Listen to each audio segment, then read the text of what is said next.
Alors vous savez, il y avait le bon vieux Karl de la jaquette qui disait une expression, un proverbe allemand que j'aime beaucoup, qui disait ce que j'ignore ne me sort pas de mes gonds. Vous voyez ce que je veux dire? Ce que j'ignore ne me sort pas de mes gonds. C'est qu'en gros, ce proverbe-là reflète tout. C'est-à-dire que vous avez adulé des personnes, des porn stars, des stars de la télé-réalité, tout ça. Vous avez mis ce genre de choses en avant, qui à cette heure-ci sont multimillionnaires et qui se sont foutus de votre gueule depuis le day one, quoi. Et malgré tout, ils ont un train de vie que vous n'aurez jamais. Ils ont quelque chose que vous n'aurez jamais. Mais hélas, il est trop tard. Et pour ça, pour avoir perverti toutes ces choses-là, et pour avoir mis ces gus en avant, vous irez en enfer pour ça. Ça, c'est clair, c'est net, c'est précis. Et personne n'ira vous pleurer.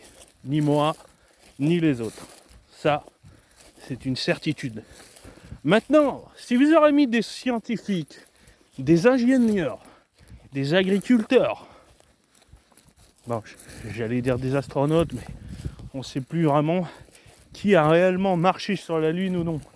Du coup, je ne préfère pas mettre les astronautes à l'intérieur. Mais, vous voyez, quand Ghetto vous parle, il vous parle toujours avec son cœur, avec ses idées. Alors certes, personne n'est parfait. Je ne le suis pas, vous ne l'êtes pas, et vous ne l'êtes même encore moins que moi, très certainement.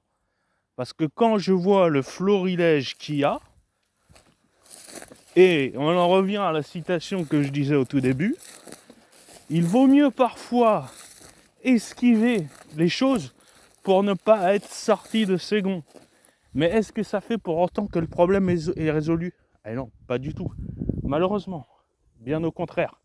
Parce que quand personne ne parle, rien n'est résolu. Mais qu'est-ce qui fait que tout film, série, jeu vidéo devient aseptisé au possible et merdique? On a pris une ponceuse, une lisseuse P90 au grain.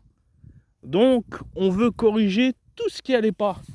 Alors que dans les années 2000, on avait vraiment ce qui se faisait de plus fou en matière de jeux vidéo. La PS3, pour moi, reste la console qui a produit le plus de hits, de plus de folie.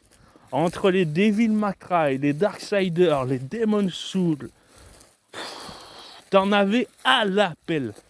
Tous les mois, t'avais des putains de jeux qui sortaient. T'étais obligé de revendre ton jeu 4 fois moins cher que tu l'avais payé pour en reprendre un autre tellement que c'était craqué. Parce qu'on n'avait pas le budget.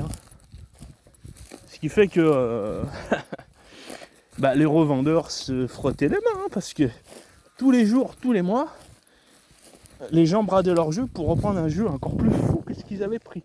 Tous les mois, tu avais une folie encore plus folle. Qu'en est-il aujourd'hui? Vous avez une PS5 qui est censée être le Graal de la console, de la next-gen.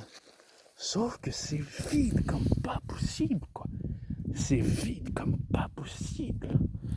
Tout ce qui a été remasterisé, repris, repompé, les Resident Evil, ils continuent à faire des remakes, des remasters.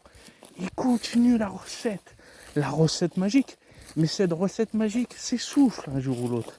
T'as beau avoir cette potion-là qui fait que ton hit devient fort, au bout d'un moment, à force de réutiliser la fiole, t'as plus de gouttes à l'intérieur.